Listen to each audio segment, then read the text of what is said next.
What is going on? It's Monday. It's time for Modern Men. And yes, I want to make sure we play Bob World's full intro. Big thanks to that Bob intro World is fire, man. Awesome intro. We even put up a ticker for him, so definitely sub him up because he's been putting out some cool content lately, helping us out with those intros. So definitely sub up Bob World. The link is right there. But before we get started, let's get into this chat. We got the Mastodon comic. Oh, he's not even. I keep wanting to call him the Mastodon Comics and Collecting, but now he's just the _ Mastodon. But what's up, Donnie? How you doing, man?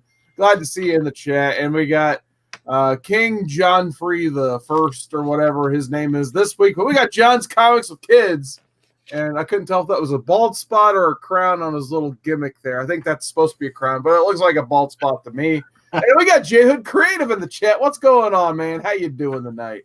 All right, we got another awesome panel here, back multiple weeks in a row.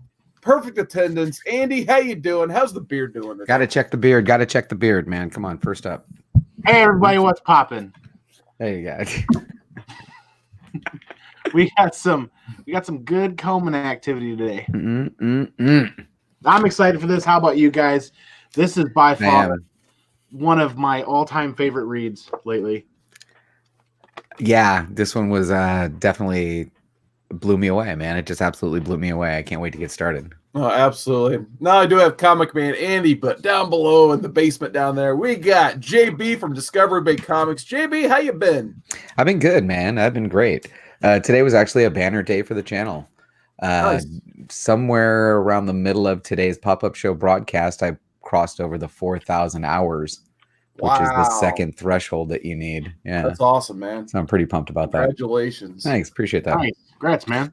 All right, so tonight's saga involves Saga Trade One review. Plus, there you go. We're going to talk about some slabs. We're going to talk about the rise of CGC. I also thought about just calling this episode Slabbing Ain't Easy, but I decided to call it the rise of CGC instead. We're going to show off some of our favorite slabs in our collection, talk about some of the pros, some of the cons of the effect of CGC, CBCS, PGX, XYZ, and all the other fun grading companies and all that stuff. But one more time, I want to get into the chat because these people keep popping in. We got 1-2 Comic Talk. How's it going, man? He's in the chat there. No, wait a minute. We got Perry's Comics. He's lurking. Luckily, he's not lurking in my closet today, but we got Perry. He's in the chat lurking. And we got Comicor. Yo, what's going on, Comicor? Assuming chat down there. Hey, what's popping indeed. And then we got White Whale Comics. Man, I forgot to introduce him like the legend does, where he drags it out and calls him the natural and all that stuff. So you gotta love it. Nonetheless, I know, this is my birthday week. We didn't do the randomizer last week because we've been dying to read us some Saga. And what better way to celebrate Saga by showing off some signed copy, freaking line behind them and all that stuff. Very nice. We got to talk about some Sagas. So, what's your guys' background on Saga? JB, is this your first time reading it? This is the first time reading it. But first, are we on 2 platforms right now? Are we streaming on multiple platforms right now? Yes, we are. We're not only are we on the YouTubes, we're on the Comicor Facebook on that platform as well. So we just want to give a quick shout out to anybody watching us on Facebook. If there's anybody watching us on Facebook, thanks for watching us. On that Nobody's commented on that. Well, all right. No, this is my first introduction. I've heard a lot of hype. I've heard a lot of great things from, Bake the Snake, from Andy, from lots of people in the comic community about, man, this is a must read.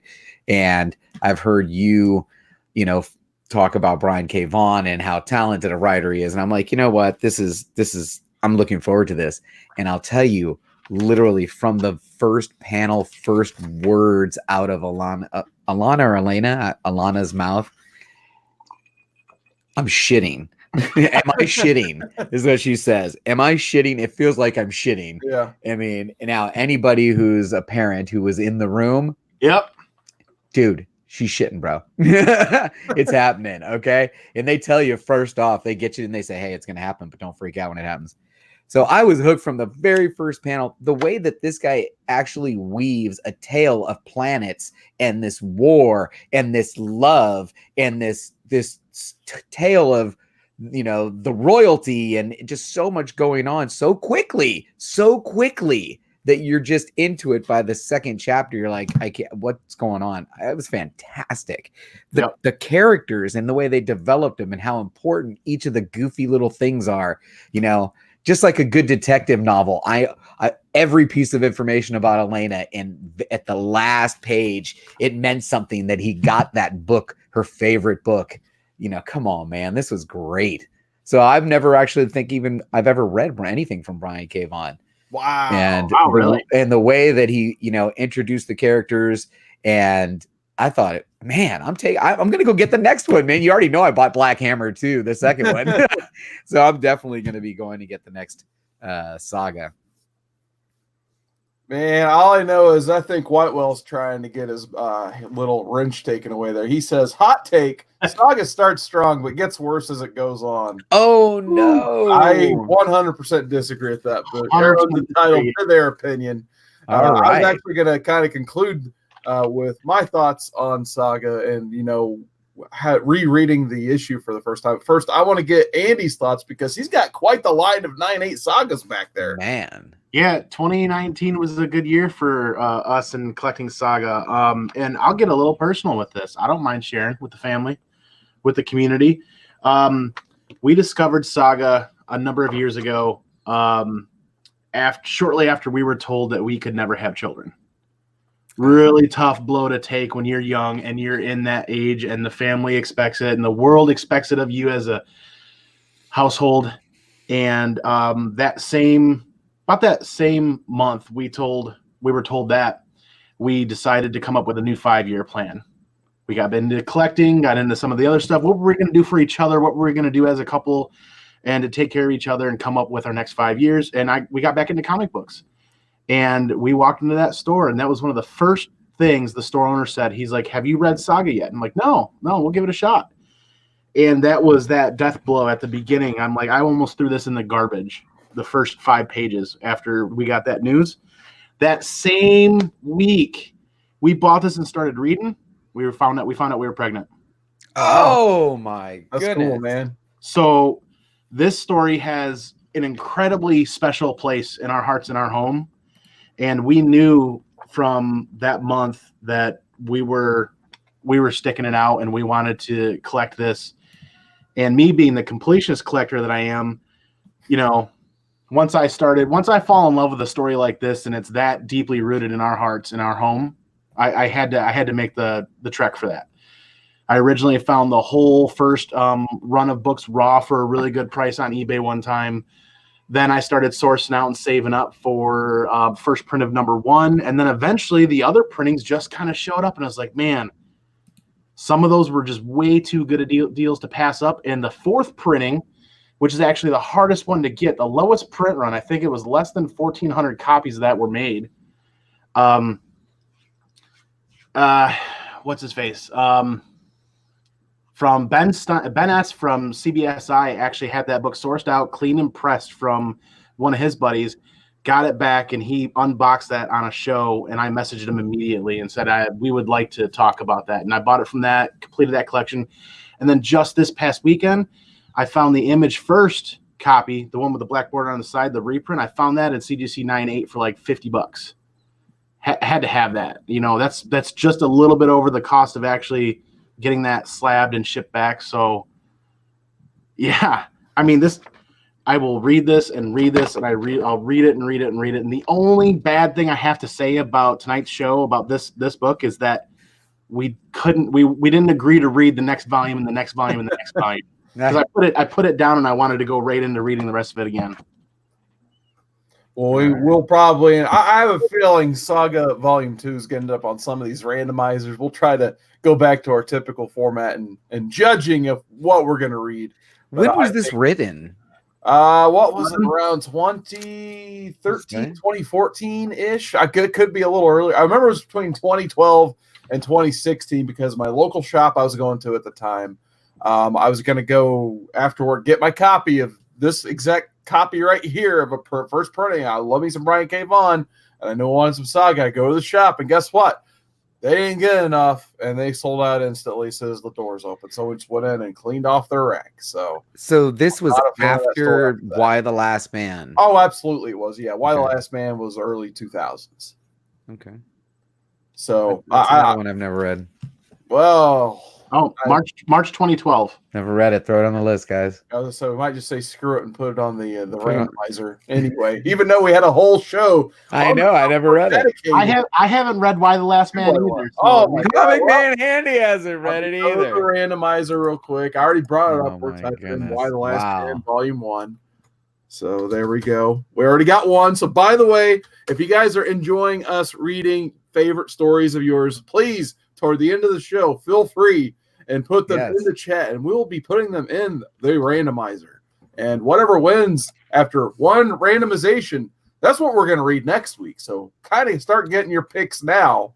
But my thoughts on it, so I guess my kind of background on it, I've read Saga all the way through in hardcover form. So I got all 3 hardcovers over there. Pretty much I binge read hardcovers 2 and 3. I'll be honest, I had a little bit of trouble getting into hardcover 1 after a bit. It seems like I have the exact opposite reaction as a lot of people in the chat, where everyone's like, the first 20 issues were great. I think it was, who was it was saying? I think it was J-Hood Creative. It was like the first 20 issues seemed very well thought out and planned out. And then after that, felt like it was seam of your pants, just crazy twist after twist to get you to come back for the next issue. I more or less disagree with both of those comments. I've greatly enjoyed seeing Hazel being born in issue 1 and getting to see her progression as you go through 54 issues of comic book. And when they wrap, they're only the halfway point. They're going to come back, I believe, for 54 more issues. Yep. When Fiona Staples and Brian K. Vaughan feel like they're ready to come back to it.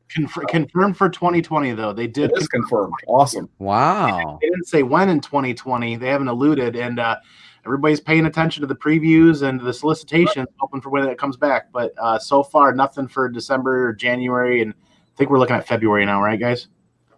Oh, that'd be nice. Awesome. So I'm just trying to decide if I want to get the individual issues or wait another several years for hardcover number 4, or just say screw it and get both. But being the fact that I read it all in hardcover, this is the first time I revisited the first issue after reading the entire series thus far. And I really enjoyed just the first trade in general, just getting to re-know some of these characters. Marco and Alana, obviously the parents, seeing Hazel get born again, seeing Isabel, them meet up for the first time, and, they get their babysitter for Hazel, basically. Getting to see the introduction of Prince Robot the Fourth. That guy always cracks me up in the early issues he's in. There's like one of the issues just starts with him sitting on the toilet reading the newspaper. Right. Yeah. And it just gets an instant laugh out of me. The first time you meet him, he's having sex, and he's a giant robot with a TV for his head. It looks ridiculous, but it's hilarious and awesome. And later down the line, you start to take him more seriously, this ridiculous looking character. So I love the liar cat. Was it lying cat? Lying cat. Lying cat. What a clever little character and how it comes in. Take 30 seconds and each of us do a lying cat impression. I want to know what lying cat sounds like in your head when you're reading lying cat. Oh man, that's a good question. No, don't start with me. I gotta think about that for a second. So I always read it and kind of think it's lying like that. Yeah, I agree with you. But I agree with that. Maybe a little more cat hiss in there. But. Yeah, I always go for more like a annoying hairless cat, like lying. Ooh, that's wicked. It's just sinister, and when you hear it, you're just like, "Shut up, cat! I'm not lying. It's a lie." That's awesome. JB, I really want to hear your impression. Oh man, no, I was thinking more along the line of like a Cheshire cat, kind of like a laughing at you, kind of lying. I guess either of them could be used depending on the situation and the emotions involved. Oh yeah. Yeah. But another character I enjoyed re-meeting for the first time was the Will. I got him written down. Just a roller coaster ride. The Will. The 54 issues. So he's probably like the most almost mysterious character because you don't even really get his actual name, and it's just crazy seeing his progression over the course of the whole, 54 issues. Like, oh yeah, I'll spoil it. There's a part where he just gains a bunch of weight, and it's kind of hilarious. I thought. Oh yeah, there's just other parts where you're just like, that son of a bitch. And then there's other parts where like, yeah, go get him, Will. So it's just a roller coaster of emotions with this guy. But all I know is just read the last issue, then tell me what you really think of the Will. It's like when you see that dialogue when he's first introduced, and I don't know if it's Hazel's doing the narration, and it's just like, this is one of the worst people we've ever met. Basically, you start to find out why eventually, and that brings me to kind of my last question about Saga. When you're hearing the narrator in your head, do you think it's like a teenage girl, or is it like an old lady? Maybe is it that long of a saga that, because there's one line where she talks about, thanks to these two people, I can grow old. Do you think it's an older lady in your head, like doing the narration, or is it someone younger? I pictured the voice as being a teen. Okay. I've like a teenager. Interesting. Yeah, because I was just thinking about that. I'm like, how long is this going to go on for? Like this whole 108 proposed issues. So always, sometimes in my head, I want to picture an older person doing the narration because it's a saga. So just a thought there. I mean, what's so amazing about this story is it's very relatable to real life situations, kind of in an otherworldly fashion. But my favorite part about the Will, going back to talking about the Will, was when he got a kind of a crappy phone call about a partnership that was dissolving, and he's got an unlimited credit card basically that he can spend anything on. His first reaction was to hang up the phone and run right for the whorehouse. Right. That's awesome. There is no shortage of nudity in this, by the way. No, not at all. There's all kinds of crazy graphic nudity in here. But he also proves something about himself where, that handler takes him over and it's basically a child, and he just crushes the dude's head. And he's like, I'm taking this kid out of here. And that's where that scene right there. He goes, I'm just crushing this dude's head. You're out of here. And then he's like, I'm going to take this girl off this planet. And that other creature is like, nah, she's got to pay her debt first. And this is the dollar amount. And then the cat's like, she ain't lying. Just shook his head. No. And I think, what is it? Grunt. It goes, nah. Yeah. It was just a little grunt.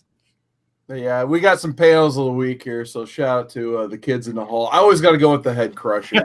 Got to go with that. Here's the Will. I crush you. Fiddler's head. I crush you. He finds out, he goes to that basically whorehouse style planet, and he's got to save that little girl, who actually has quite the role going in Saga. By the way, I will kind of spoil that as well. Okay. But yeah, the Will is not happy about that. He does have some principles, and luckily this is one of the principles where he has to save that little girl. So this is his action when he finds out what's going on.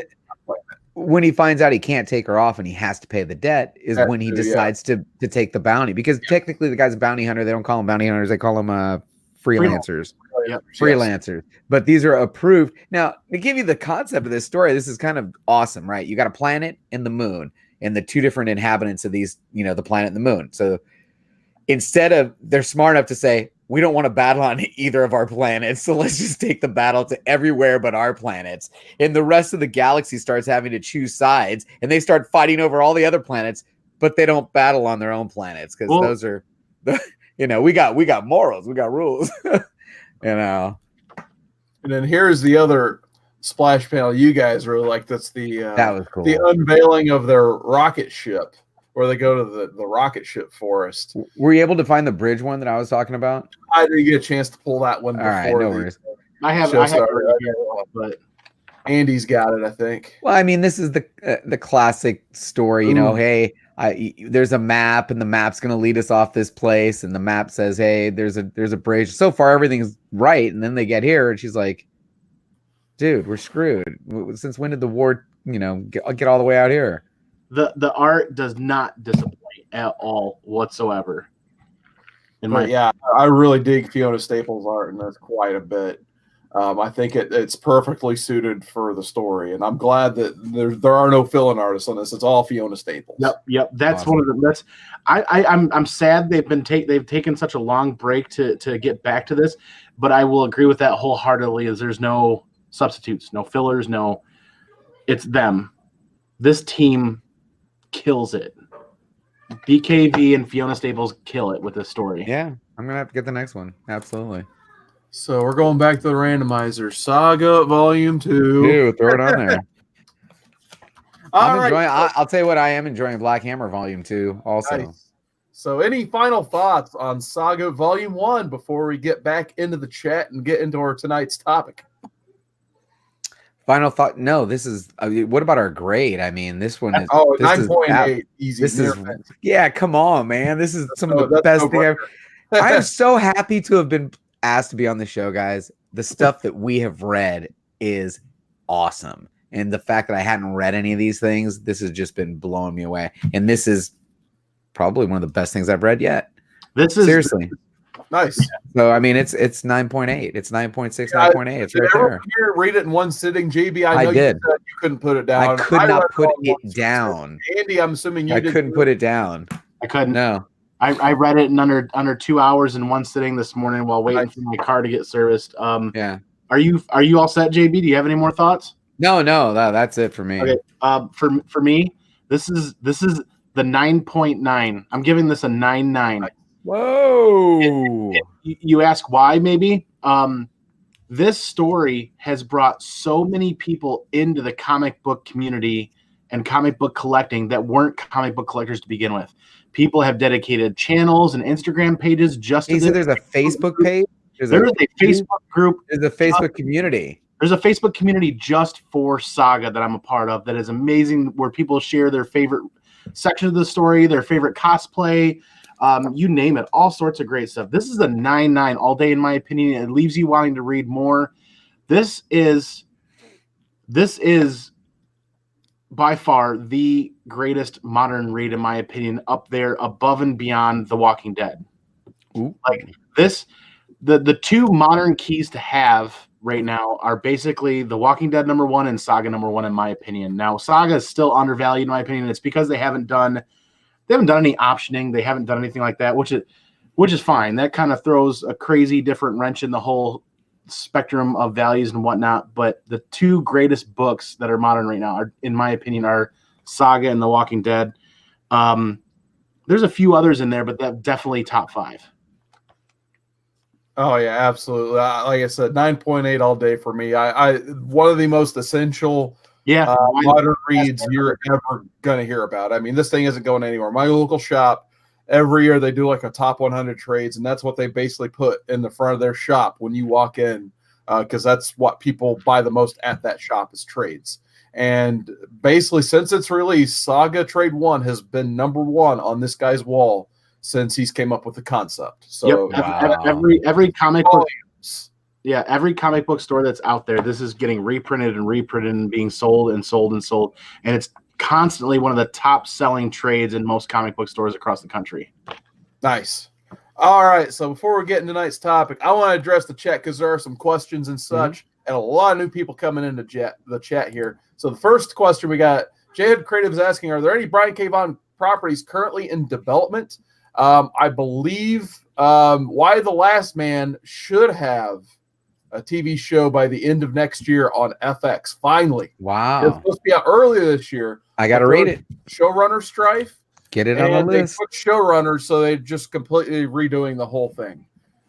So definitely, and in my opinion, I've always said it. Why the Last Man, my favorite post-2000s read. My favorite read ever is Christ on Infinite Earths.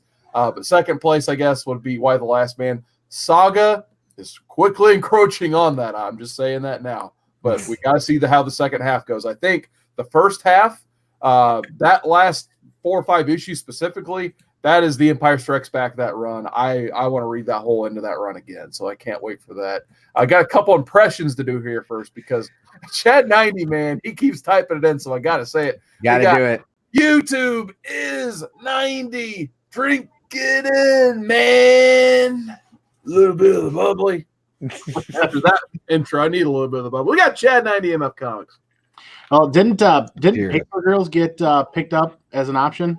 Yeah, just like anything else anymore, Paper Girls is on the optioned list we all know and love at this point. So definitely, that's one I want to read. I have not read Paper Girls yet. So that's on my read list for sure. I got the hardcover over there. I just need to crack it open and see what it's like. I've heard nothing but great things. DruManchu, who will be joining us shortly, he has a lot of great things to say about Paper Girl, so I definitely want to check it out. But going back to that chat, we got the Downright Nerdy podcast. It's him. It's DNP. Feel the bang. There you go. He paid for that at an auction way back when, so I got to do it every time. He's got his mind on his comics on his mind. What is going on, man? The sweet Ben Grimm intro. Wait a minute. I got to stop everything, though. Stop it all. Cat figures. What? She has never read. I wasn't the only one. She needs to fix that. I know she will. She will enjoy that read. I have a good feeling about that. We got Highly Comic Bro, man. What's going on? He said East of West is an amazing read as well. Yeah, I've read some East of West. That's some good stuff. Of course, Whitewell Comics, he's in there. The dialogue in Walking Dead is super stiff a lot of times, says Whitewell. I do kind of agree with that, actually. Sometimes it can be a whole page of dialogue. Robert Kirkman. I don't disagree with that either. And me utilizing Walking Dead and Saga as two of the greatest modern reads right now isn't that Walking Dead is as amazing as Saga, in my opinion. It's just the two keys that people are focusing on as far as value. Absolutely. Oh, he's off right. He's got some bad news. We got bad news. Chris Barrett in the chat. What's going on, man? He says Saga didn't get me into comics. The Killing Joke got me into comics. We may talk about some Killing Joke around the slab topic. I got one to show off there. I've heard that from a lot of people that the Killing Joke got them in. Oh, yeah. We got Bob World in the chat. Big thanks once again to Bob World for making those intros, the bumpers for the show. So definitely sub up Bob World for sure. He's doing some awesome work for the Comic Core. We got Bonafide Comics saying, hey, the Modern Man, how's it going? We got Big O in the chat. What is going on, Big O? Whitewell says Spawn was supposed to only run for 100 issues. So remember what happened there. And we got Rag718. What is going on, Rag? He can't wait to see the rise of the CGC. Let's see who else. We still got Perry. I thought I had one more question in the chat. I was scrolling up to see what it was, but unfortunately, maybe Legend. I forgot. Legend wants the link. Oh man! All right, we can give me 2 seconds, Legend. Someone wants to do a run. So the G to the when it comes to slabs, you want to give a quick intro for the slabs. I know you love them, Andy. So why don't you talk about some slabs while I get Legend this link? How many slabs do you have first? I want to know. I've got maybe 3 or 4 boxes. So probably about 100 now. I think you can fit 20 or 30 in a box, something like that. For me, I'm the kind of guy that'll sit there and I will pass over stuff until I can find it when they do it for auction. And I'll look for those auctions ending on weird days.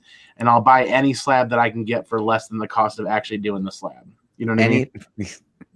Yeah, I mean, seriously, like, you find some CGC 9.8s out there that are ending on like a Tuesday afternoon. I'm like, that's terrible, buddy. I'm going to get this for $20. And sorry, guy. Yeah. But mainly I focus primarily on, as a completionist collector, the stories that are near and dear to my heart. Punisher slabs, Saga slabs, Die. I've started getting into a lot of those. Nice. I'm not going to be a full completionist on Die because I haven't been completely sold on the story just yet. Die is still very new. Yeah.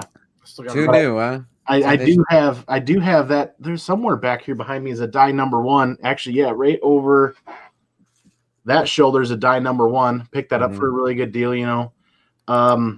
Yeah, Die is really good. But JB, I noticed you've got some slabs back there too. And more importantly, you've got one of the most important keys talked about right over your left shoulder, man. Yeah, I got lucky, I mean, come on. There it is.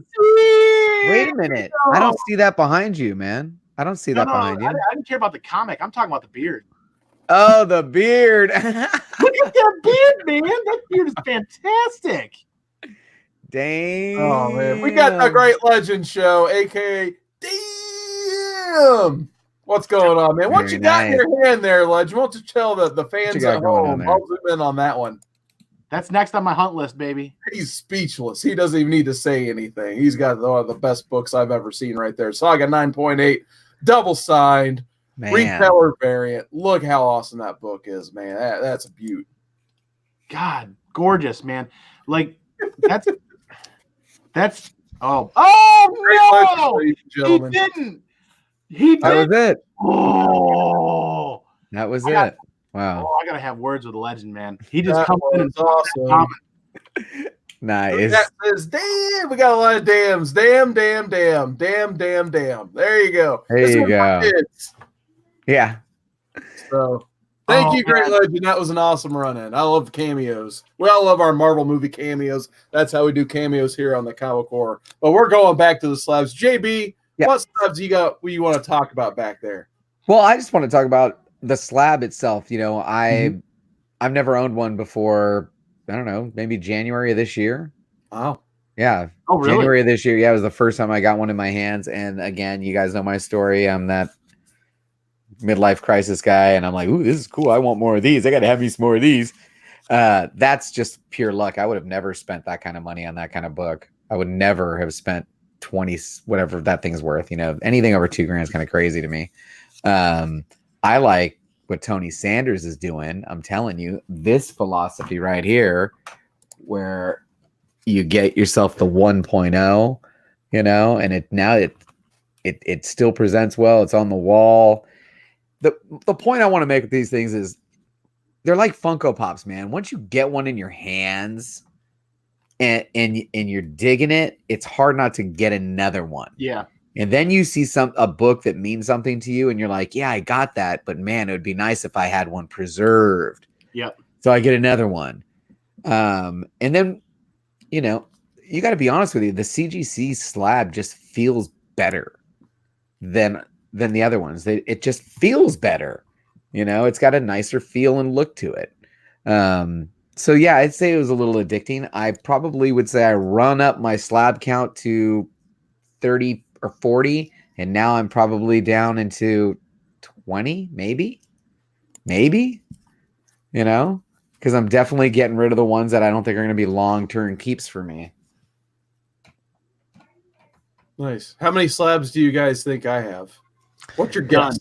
None. I don't think you have very many slabs at all. I've never seen you display one. Yeah, I have 14. Really? And they're all signed. Are they all gold labels? I only got like 2 or 3 gold labels, and I think 2 of them I actually bought like just off auctions that happened. They just happened to be slabbed and really cheap. So, like, I just my thing about slabs is, I guess I'll just speak my personal experience for observing slabs, basically. So, I've been going to cons since about 2003, going to Wizard Worlds and stuff. And the first time I noticed CGC there was probably about 2004, I think. I remember me and my brother going to these things. I'm like, what is that? So you give them your comic, and then they just put it in this plastic case with a grate on it. I thought it was a little strange to begin with. I was just like, why would I pay someone money to do that?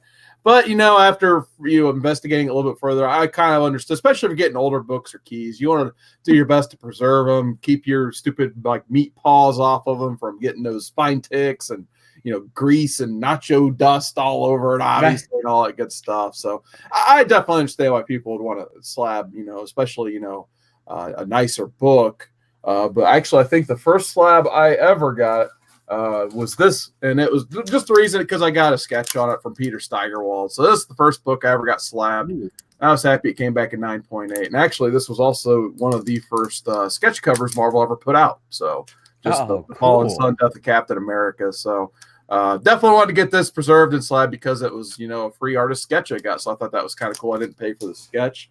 So I figured I may as well just go ahead and pay to get it slabbed and see what the experience was like. And this was back in the day where I literally just got this sketch to the Aspen booth, walked up to CGC. There was no line. I'm like, hey, I would like to get this slab, please. I have no idea how. And they just had me fill out a form. I gave them the book, got a same-day grading, and had it back within like 4 hours. 4 hours? Yeah, so this back in the day where you could just get a book and then get it back after a little while.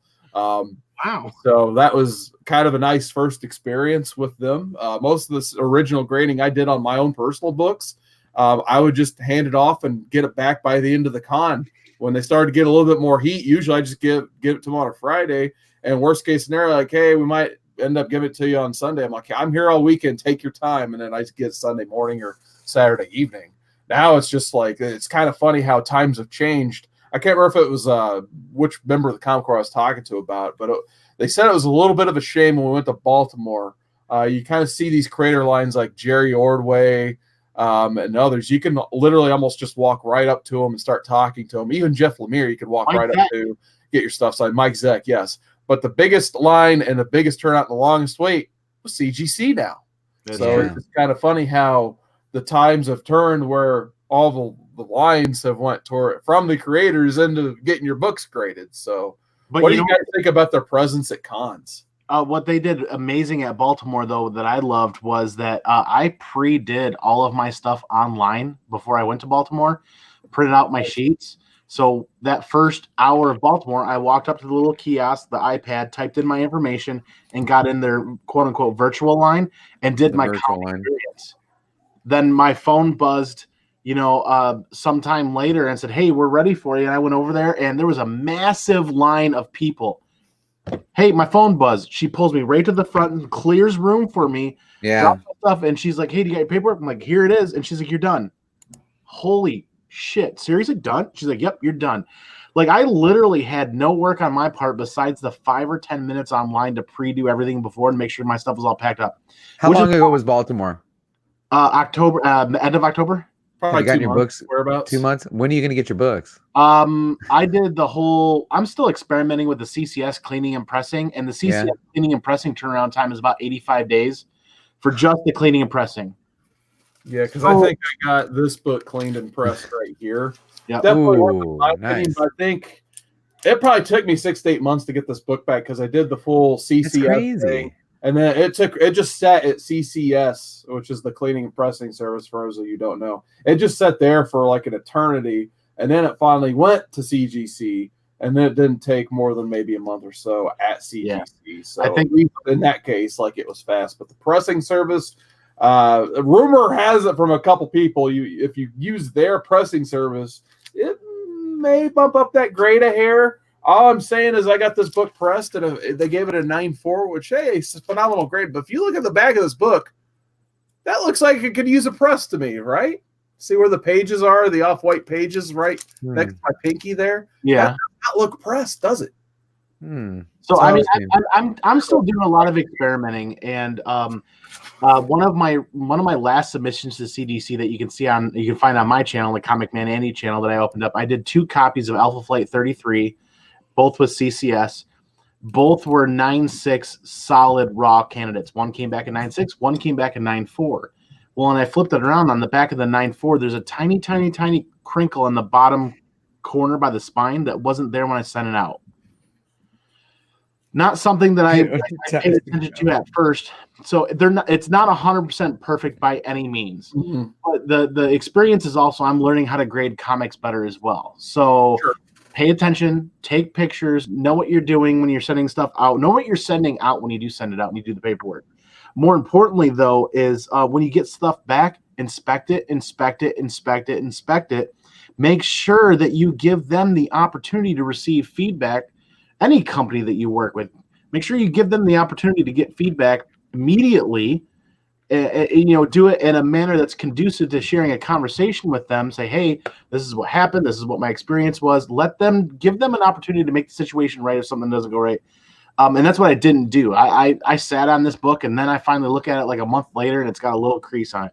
Well, that's the difference between a 9.4 and a 9.6, but it's not like a $5,000 key. My thing with CCS pressing that a lot of people talk about is there's two things. People don't like them and people do like them. People want to go out to separate third-party pressers and cleaners, and that's great because a lot of them are really experienced and they know what they're doing. I really like CCS to help teach me how to grade better because I can do a con drop-off, not ship anything, not worry about somebody's bumbling my stuff around. And when I drop it off, I know when I'm dropping off. I can see it. It's only $12 a book for modern for cleaning and pressing. Some third-party pressers and cleaners are double that at a minimum. Plus, you're shipping to them and then some of them have to ship back to you before you can submit to CGC. A good presser and cleaner will be able to send it to CGC for you. This is a whole topic that's a deep rabbit hole, but okay, yeah. So somebody pick it up from here. Well, it's just I've only submitted my very first at Baltimore. That was the first time I've ever submitted my first, to get graded. I feel like I've got all these books that just I don't want people fucking them up, man. Come on. Well, ASM 13 and Hulk 102, and you get these keys and these huge keys that are going to be keepers, and I got to get them protected. So that's what I was thinking. I want to bring up the topic kind of, is there really another company out there? I mean, do people still use CBCS for anything besides, Yeah, I would say yes. I mean, because in the secondary market, I'll be honest with you, I'm on eBay. I don't look for anything CBCS. Should I be looking for CBCS? You should. No, I've heard a couple of very, very smart people in the community are like, JB, you need to be looking for CBCS older because people didn't press their stuff. The same goes for CGC. So you look for those older labels, CGC, older cases, older labels, CBCS. People weren't pressing books before they sent them off to be graded. Yeah, those are the ones you swoop, crack, clean, press, see if you can get a bump. If somebody puts that random auction up there that ends on a Tuesday or a Wednesday afternoon when nobody's able to pay attention, you can probably score a pretty good deal. By the time you get what you're looking for, get it cleaned, pressed, and submitted and back, you can still have equity in that book that is unrealized to the seller. I got a topic real quick too, is I think something that CGC is doing, with the custom labels for the extra $5, I think they're super cool, right? I got the Captain America, I sent it back to get the custom label. Totally cool. Now I heard that they're going to start doing limited number of custom labels. So now you've got the rarity of the book being graded, plus, I got one of the 500 of that type of label that they're going to produce. What do you guys think of that? Having the slab itself create even more scarcity? More limited availability? Yeah. Yeah, it's just a practice that's done in comic book world. I mean, you can go buy a 1 in 500 cover. Mm-hmm. It wasn't always the fact that, every comic had one cover. Now they have 500 covers. I know, but now it's not the comic. It's actually the piece of plastic. CGC's looking at how can we make more money from these suckers? Yeah. They're the similar. We change the label. We could make a limited edition label, so cha-ching, more money. I mean, it's what it comes down to. It's a similar situation to having a blue label versus a gold label, or a blue label versus a black label. Now a pedigree. It's just I don't understand what that means, pedigree. To be honest with you, can someone explain that? That's a whole nother show topic. I don't even know what that means. A pedigree is a very large collection that the CGC has chosen to recognize that somebody's submitted the paperwork for CGC to. You have a large enough collection that we're going to do a pedigree for. Would TJ's be pedigree? I mean, I am actually, be pedigree, right? I'm actually shocked with what I've learned about TJ that he doesn't have a pedigree for his collection. Actually, wow. Okay. But so, signature series, you take CGC books and you've got this big of a market with CGC books. Well, then when you signature series it and slab it, now you have this much of a market. Well, if you want to do a custom label for that, now you're shrinking the market of people that are looking for that book. But you're also shrinking the availability of what that is, 1,000 print run of a book, then maybe 20. All original owner of the book. Oh, okay. That makes sense. All original owner. Okay. All right. Yeah, so TJ could probably do it. Well, I think a lot of when it comes to pedigrees definitely has to do with, the gold and silver age stuff, especially. That's when you start thinking about serious pedigree owners, those people who bought those 10 and 12 centers off the rack and they never left their collection. Yeah, but there's original pedigree people. There's original pedigree for stuff out of the 80s and 90s. All the Punisher stuff. Sure. You can find pedigrees for the Volume 2 Punisher stuff out there still available for $30, $40, $50 a book. Original must be found by someone. Yeah, so that was going to be one of my main questions to bring up to you two guys. So, Andy, you kind of already told me a little bit when you do this, but when do you make the decision to slab a book? Because I have a whole stack of books. I was saying about getting slabbed, but I'm the type of collector, as you guys can tell, I'm surrounded by too many books anyway. Yeah. I'm the type of guy, I'd rather just take my 20 to 60, however much money it costs that I get slabbed. I'd rather take that money, maybe get another minor key or like another handful of books. But when you make that decision to take that money instead of getting a sketch or another comic book and get something slabbed. So JB, what would be a book you would think about getting slabbed that would be worth it to you, I guess? Worth it to you. Okay, well, let me talk about what I just did get slabbed. Okay, I slabbed stuff that I'm going to keep forever. My Star Wars 1. I'm slabbing that. Okay, I'm keeping it. And if I decide that I want to upgrade it, now at least I know what I got. You know, I think it's easier to sell something that's slabbed because people know what they're getting. Yep. Right. It's easier. They can look up the GPA, and then we can all play the game. I want to get as close to it. You want to get as far away from it. Right. But modern stuff, I'm looking at things that are selling in the market. You know, I slabbed She-Hulk 1. I ain't keeping She-Hulk 1. That ain't one of the 20 I'm keeping. That is absolutely slabbed to sell. And Immortal Hulk 2 slabbed to sell. You know, and I slam with CGC because that is the one company that I think people buy. So my strategy there is what do I think I can sell quickly because it's hot? Let's slab that if I have it. And what do I want to keep other people's grubby hands off of and keep? I'll slab those. Yeah, agree. Well, before we continue, we got to welcome our run-in of every Monday night. We got DruManchu, baby. Copyright. DruManchu, baby. What's going on, man? Oh, guys, I'll tell you what. I'm fresh off the road in from work. I came home from work. And the first thing I did is I didn't go upstairs and check on my daughter. I'm sure she's fine. I don't know what the fuck she's been doing all day. But I came down here, hopped on the computer, because I got to check on my boys. Modern Men. How's it going, guys? How you guys doing? It's good, man. Did you guys talk Saga tonight already? Oh, man, did we talk Saga? Oh, man, I'm sorry I missed that. Saga's some good shit. Dude, what were our grades? I mean, we had Andy gave it a 9.9. I gave it a 9.8, 9.6. CWood gave it a solid 9.8. I mean, it's a 10. It's a 10.0. It's a gem mint. Gem mint. It's one of those things. Mint. The first volume Saga is one of those things that is absolutely perfect. It was really that good. It's got heart. Yeah. It's got sex. It's got violence. It's got maniac TV headed robot people thinking about violence while they're having sex. It's got the Will, who's like a Han Solo meets Boba Fett kind of character. You know, he's that mysterious guy, but he's also the everyman at the same time. He gets to be the swashbuckler and the scoundrel, while being probably the moral center of this book for the most part. And then you get like sexy attack spiders, right? Jesus, yeah. Like what more do you want? A ghost? Okay, we'll throw a ghost in there. She's a sassy teenage babysitter. Okay, we'll throw that in there too. Well, how are they going to get off the planet? Well, rocket ships don't grow on trees. Bullshit, they don't. They don't. Rocket ships are trees. That bitch is a tree. This is the kind of story that is just waiting for the proper treatment in other media. I know Brian K. Vaughan wrote it to basically not be able to make a movie out of it, and the effects budget on something on HBO can show us right now that bullshit. This can be a weekly television series. 12 episode seasons. Just do the books.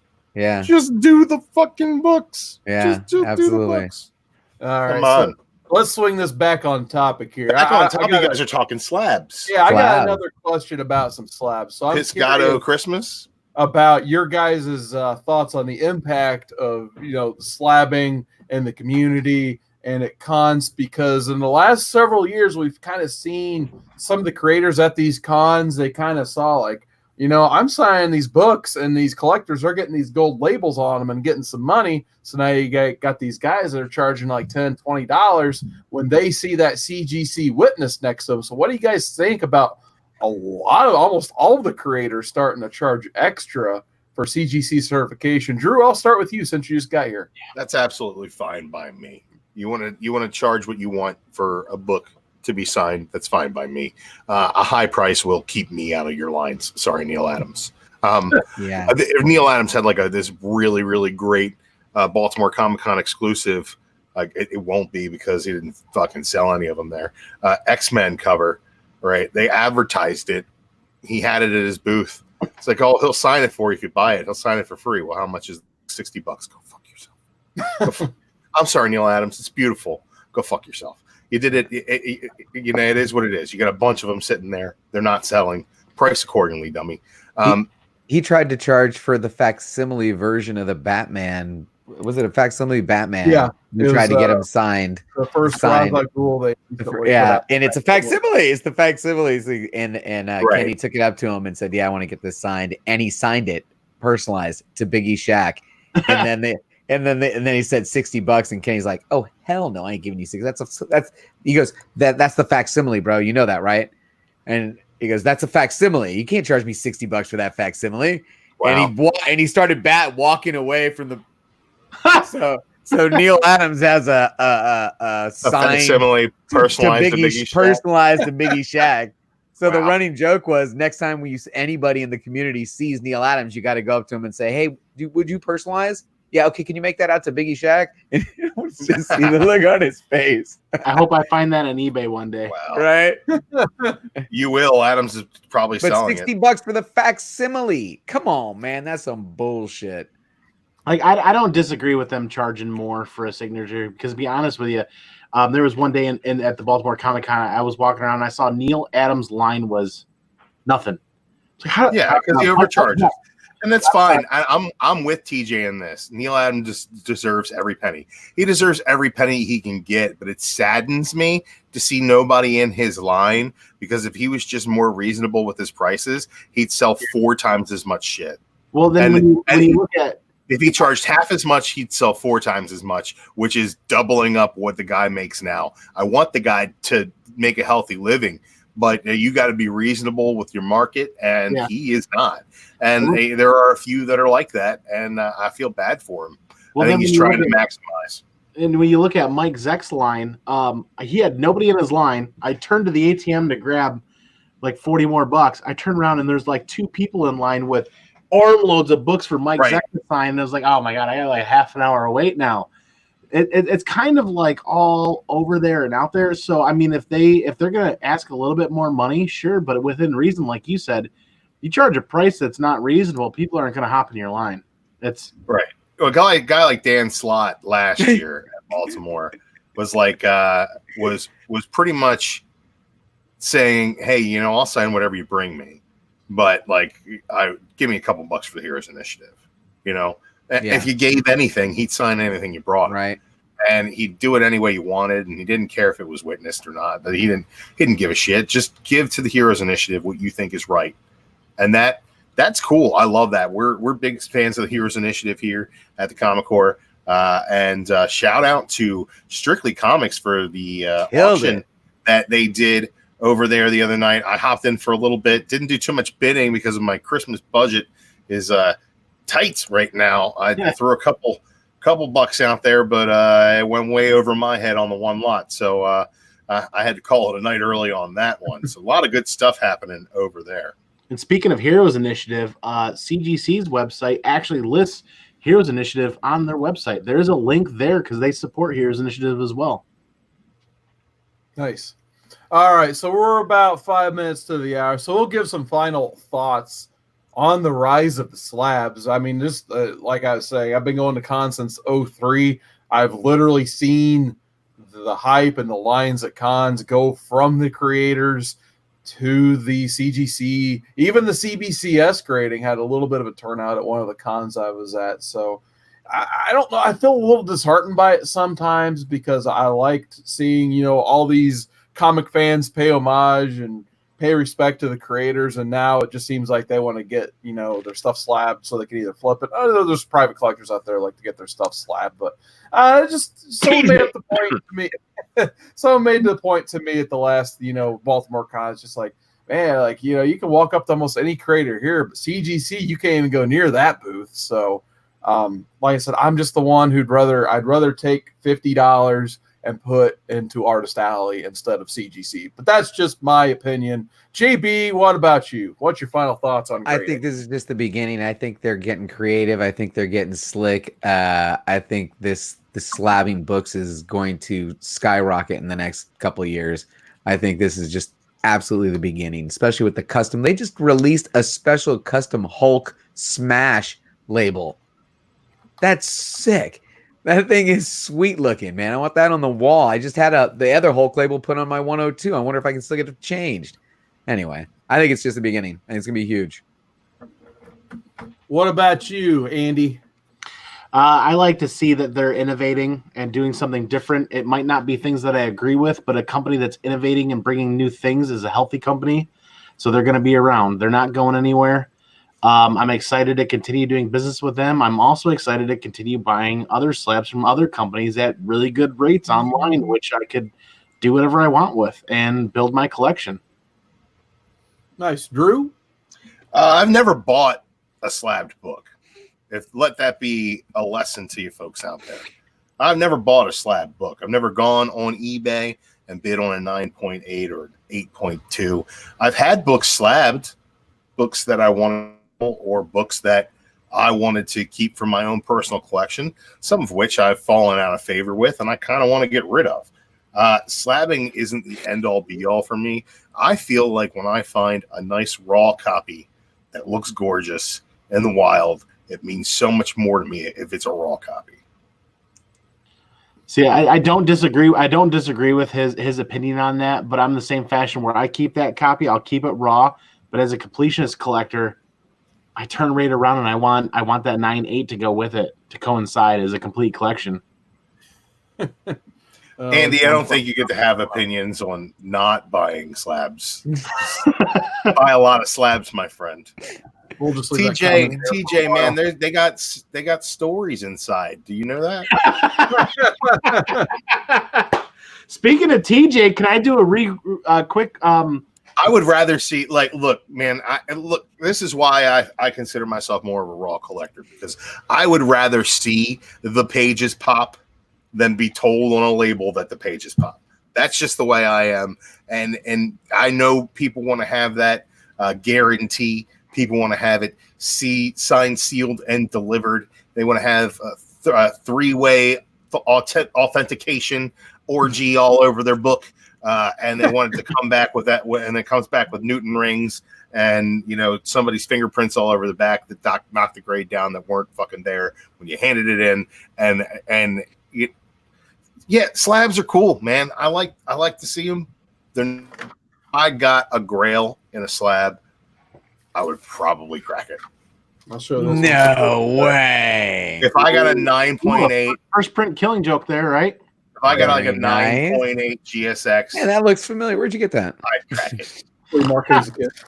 I want to see it. Did you really at a flea market? Tell me that the fucking inserts are in there. Tell me that the staples aren't rusted, but I gotta see it. I gotta hold it in my hand. Yeah, I gotta. I don't know, man. There's something about and low grades too, like that. That doesn't bother me. I like flipping through an old book that might fall apart. That makes it feel like I'm fucking Indiana Jones. That's some pretty cool shit. Sometimes it's fun. So it is what it is, man.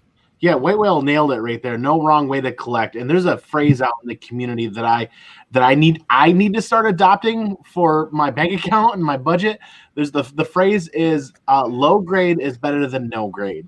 Bingo! Yes. I am all over that right now, but it has to present well, though. I'm telling you. Yeah, it does. And there's a lot of those major keys out there that I want to start buying in low grade, and I just need to make time and I need to make money for that. But if I can give a really quick shout out talking about Raw versus comic books to TJ the Slab Dragon Watson. I received my Dragon Heart box today. Ooh, so did I. From Moira and her family. I got one today too. Yep. And I actually got that. And TJ is known for his slab collection. And I got the highest grade copies of books from TJ in Raw. Right. X-Men, Deadly Genesis, the Man Thing, These things are immaculate. And this is super cool.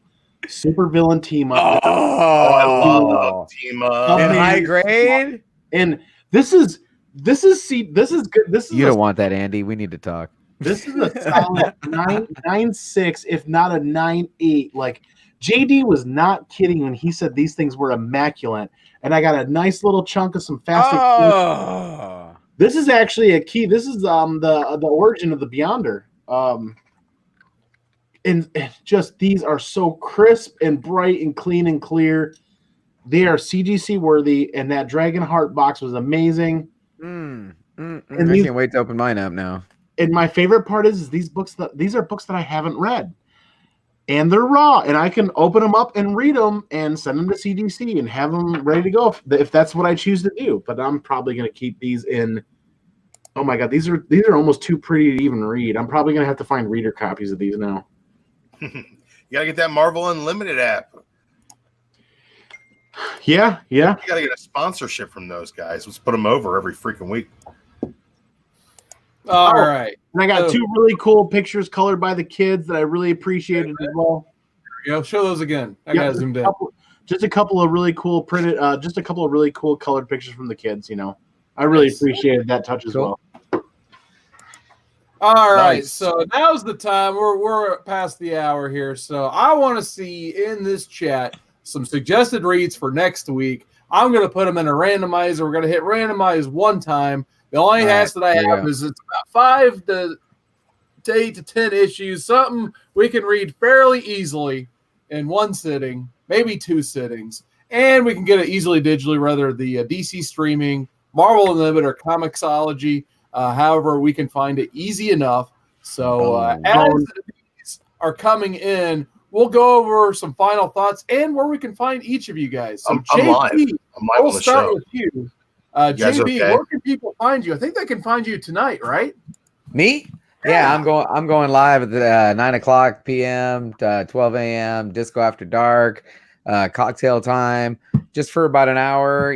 Shoot the shit, talk about all kinds of stuff. Join me if you're bored. I'd like to. Come on, it's all good.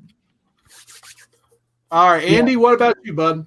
I'm seeing some great stuff. Why the Last Man, Bone. I really like White Whale's Bone selection. I'd like to add the. You like White Whale's Bone?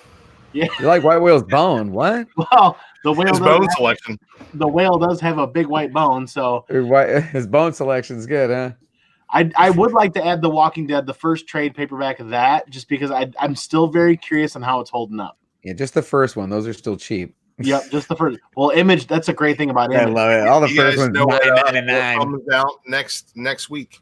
What's that? Like on Wednesday. Put it in there, CWood. Give it to me. Give it to There's me. all kinds of great stuff coming in from there. the chat.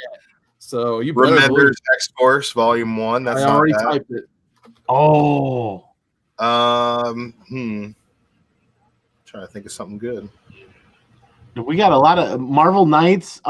Didn't Ooh, I like David Enriquez. We're going some Batman or Superman Batman from Loeb and Turner. You know what just came out that I was talking to somebody about earlier was the Black Widow run, the Wade Samney Black Widow run. Okay, I like that. It's 12 issues, I think. Ooh, The Killing Joke. First run of She-Hulk, 1977 Star Wars. That's a little early for modern men, Chris Barrett.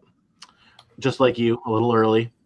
The poor ladies in the Barrett world. One more I'm going to type in, and I'm just going to call it because we're going to type in Sure, ejaculation. Wait, what? All right.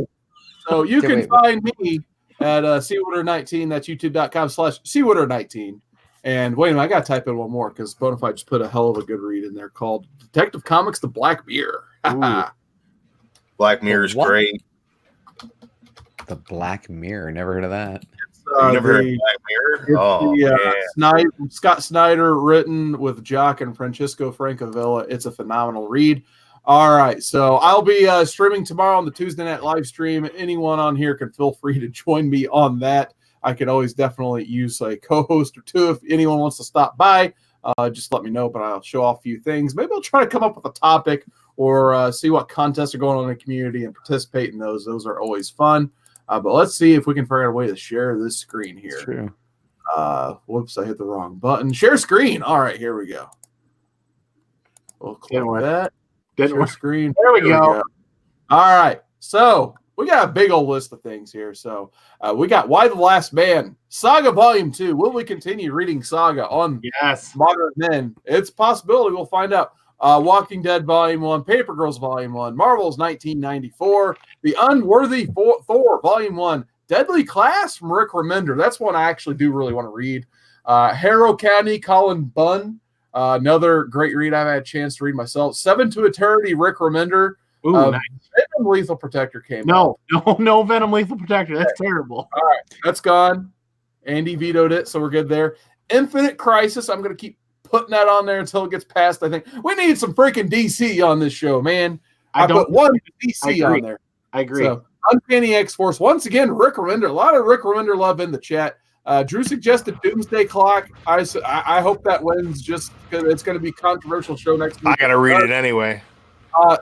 Superman Batman by Jeff Loeb, Volume 2. That's the Supergirl reintroduction run with some beautiful Mike. You guys will love that. Volume 1's great too. That's the Public Enemies. Volume 1 is good. Public Enemies is great as well. That may be your suggestion as well. That was a great title for a long time. Wade and Sammy, Killing Joke. That'd be an easy, quick, awesome read. I threw in The Watchmen because why the hell not at this point? Spider-Man Blue and the Scott Snyder Black Mirror run. So we're gonna put in Spider-Man Life Story. All right, that's a good one. I'll do that. That's a great story. So we're gonna hit this one time, and we're gonna see what happens. Just one time? Hit it one time. Hit Saga Volume 2! Welcome to the Saga Show. Saga Monday Night Saga. Yes! Saga wins. Saga wins. Oh, that's great. I was getting it anyway. I love it. Awesome. So we're going to continue reading Saga. Actually, next week, we're going to put this on the list. Who dat? Just for you next week. Yes. TMNT City of War will be on the randomizer. Someone please remind me. But anyway, I wish I would have saw it early because TMNT City of War has been phenomenal, by the way. 2 thumbs up for me on that one. But we're going to read Saga issue 100 yet? Yes, I did. We're no spoilers here. You go to people's Instagrams for spoilers for TMNT 100. Yeah, I got spoiled, but I haven't read it. I was going to pick it up when it came at me. I think I'll be dead. You already had a pick one, Barrett. Come on, man. But nonetheless, Saga Volume 2. So without further ado, hey, there was one rhyme for the night. There you go, legend. We're going to find one of the, actually, let's do the gimmick here. Oh, there he is. It's a sting. So we're going to end this right now. We'll keep the tape